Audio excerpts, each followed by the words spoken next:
Bismillahirrahmanirrahim. Assalamualaikum warahmatullahi wabarakatuh. Sebelum memulai video ini, alangkah baiknya saya memperkenalkan diri saya terlebih dahulu. Baiklah, nama saya Muhammad Oliver Irfansyah. Nomor NPM 193510335. Saya adalah mahasiswa di Universitas Islam Riau, Pekanbaru, jurusan Teknik Informatika. Tujuan saya membuat video ini yaitu untuk menuntaskan tugas yang diberikan oleh dosen mata kuliah Matematika Diskrit.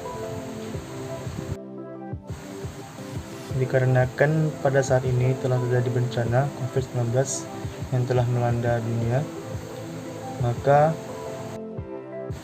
kami memulai kuliah secara online atau daring. Baiklah, tanpa berlama-lama lagi, mari kita masuk ke videonya. Baiklah, pada pembahasan pertama kali ini yaitu fungsi inversi. Sebelum kita masuk ke materinya, terlebih dahulu kita harus tahu apa itu inverse. Inverse itu sendiri yaitu adalah kebalikan. Jadi, fungsi inverse atau juga yang dikenal sebagai fungsi kebalikan artinya adalah sebuah fungsi yang berkebalikan dari fungsi asalnya. Fungsi inverse tersebut dilambangkan dengan f pangkat min 1 atau bisa disebut dengan f inverse.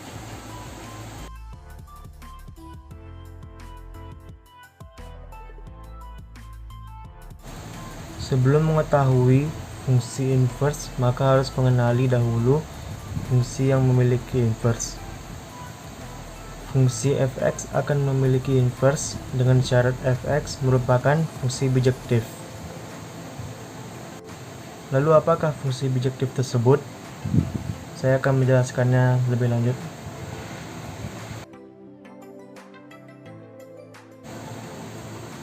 Fungsi bijektif atau yang bisa kita sebut dengan korespondensi 1,1 merupakan fungsi yang injektif sekaligus surjektif. Dengan kata lain, setiap anggota kodomain pada fungsi bijektif memiliki tempat satu prepeta pada kodomain.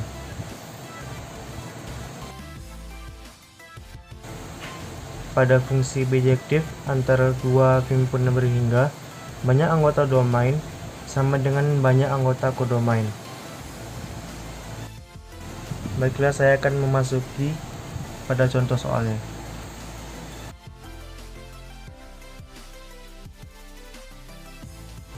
Ini merupakan contoh dari bentuk korespondensi 1,1 atau fungsi bijektif. Pada bagian A harus memiliki pasangan 1/1 pada bagian B.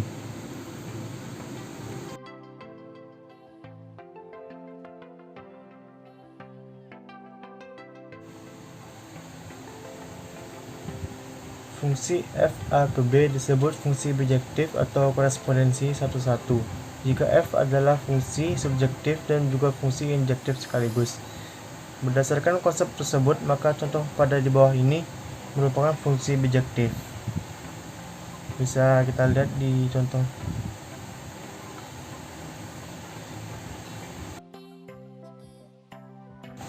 Baiklah, selanjutnya mungkin saya akan masuk ke contoh sederhana fungsi inverse pada slide berikutnya.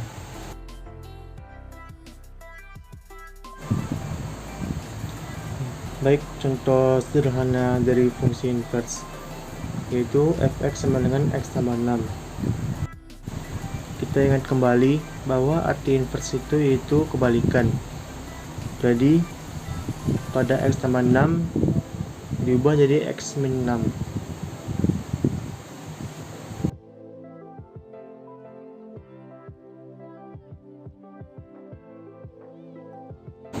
Lalu kita masuk ke contoh berikutnya, yaitu fx sama dengan 3x tambah 9. Pada soal kan telah dibuat 3 dikali x. Jadi pada fungsi inversinya kita buat x dibagi 3. Seperti biasa, tanda tambahnya kita ubah menjadi min.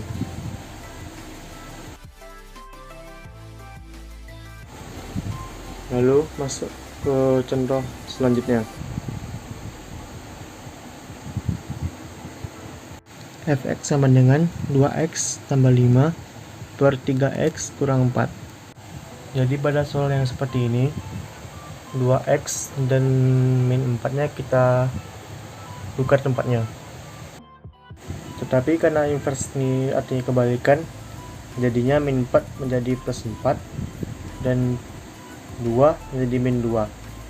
Dan posisi 3x dan 5 tetap seperti itu. Lalu kita akan masuk ke materi berikutnya, yaitu komposisi fungsi.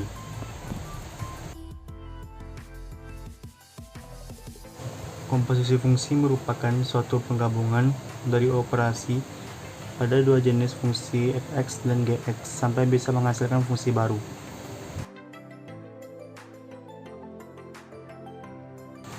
Operasi fungsi komposisi juga biasa dinotasikan dengan penggunaan huruf atau simbol O yang dibaca dengan komposisi atau bundaran.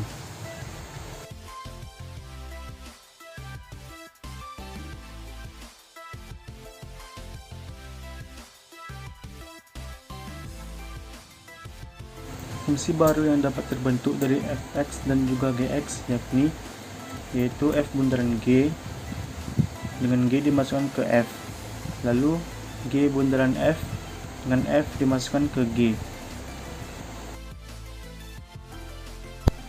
Nanti saya akan menjelaskan lebih rinci lagi pada contoh soalnya.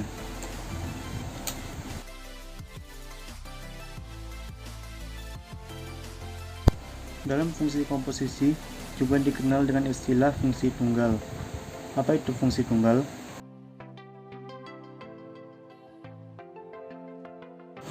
Fungsi tunggal sendiri adalah fungsi yang bisa dilambangkan dengan penggunaan huruf f bundaran g maupun bisa juga dibaca sebagai fungsi f bundaran g. Fungsi f bundaran g ini merupakan suatu fungsi g yang dikerjakan terlebih dahulu, kemudian dilanjutkan dengan f.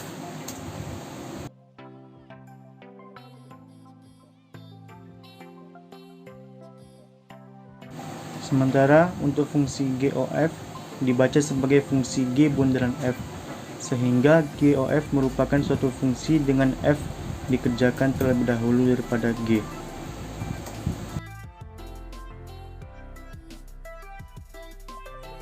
Selanjutnya, langsung saja kita masuk ke contoh soal supaya bisa lebih dimengerti.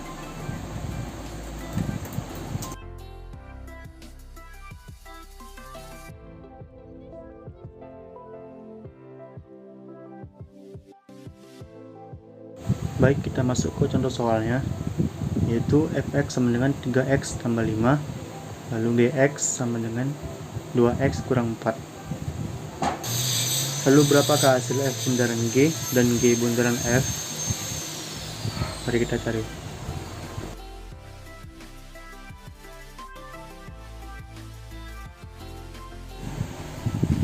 Lalu kita masukkan gx-nya ke dalam fx hingga menjadi seperti ini. Lalu kita masukkan nilai gx-nya menjadi 2x dikurang 4 pada soal tersebut. Lalu masukkan nilai f-nya yaitu 3x tambah 5 ke dalam soal, tetapi x-nya merupakan nilai dari gx seperti soal tersebut.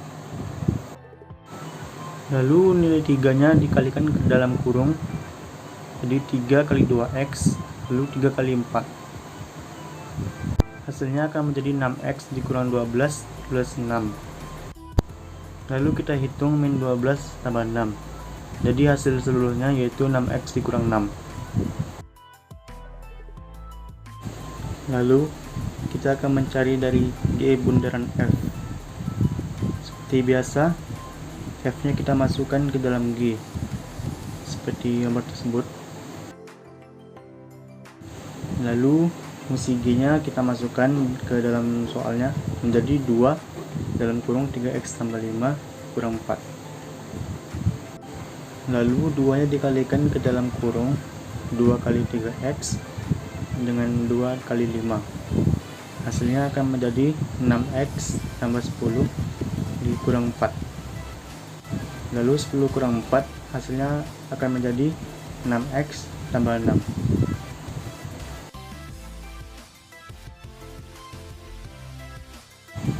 Kita coba ke contoh lainnya ya, yaitu fx sama dengan 3x tambah 2 dan gx sama dengan 2 kurang x. Pertama-tama kita akan mencari f dan g. Seperti biasa, nilai g kita masukkan ke dalam fungsi x, lalu akan menjadi f dalam kurung 2 kurang x. Nilai dari fungsi fx kita masukkan lagi dalam soal hingga menjadi 3 dalam kurung 2 kurang x plus 2. Nilai 3 nya kita kalikan ke dalam menjadi 3 kali 2 dan 3 kali x. Hasilnya akan menjadi 6 dikurang 3x plus 2. Lalu kita jumlahkan 6 ditambah 2, hasilnya akan menjadi min 3x plus 8.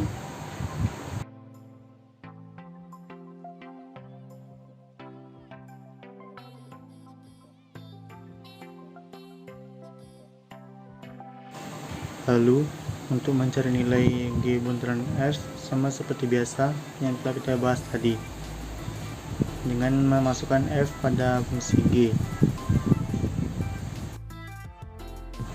Pada soal ini mungkin akan berbeda sedikit.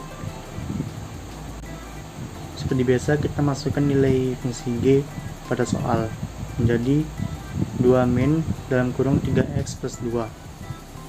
Min tersebut dikalikan ke dalam akan menjadi 2 dikurang 3x dikurang 2.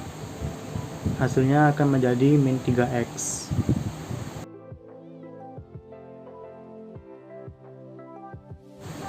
Cukup sekian yang dapat saya sampaikan.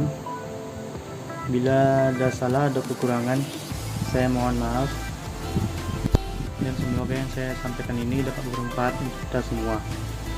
Saya akhiri. Wassalamualaikum warahmatullahi wabarakatuh.